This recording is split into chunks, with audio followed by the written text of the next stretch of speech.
بسم اللہ الرحمن الرحیم۔ السلام علیکم۔ صدقہ خیرات کی فضیلت۔ بے شک صدقہ اللہ تعالیٰ کے غصے کو ٹھنڈا کرتا ہے اور بری موت سے بچاتا ہے۔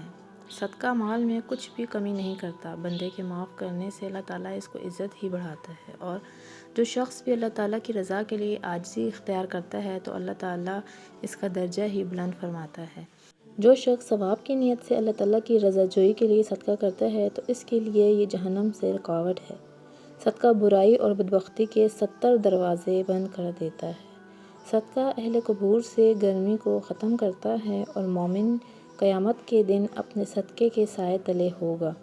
ہر مسلمان پر صدقہ کرنا لازم ہے۔ رمضان میں صدقہ کرنا بہت افضل ہے۔ صدقہ فطر ادا کرنے سے حکم شرعی پر عمل کرنے کا ثواب ملتا ہے۔ صدقہ فطر روزوں کو کمی کوتاہی سے پاک کرنے کا ذریعہ ہے۔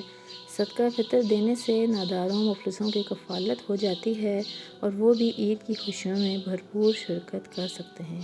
اگر آپ لوگوں کو ہماری ویڈیو اچھی لگی ہے تو پلیز سبسکرائب کریں ہمارے چینل کو اور ویڈیو کو لائک شیئر کریں۔ Thank you.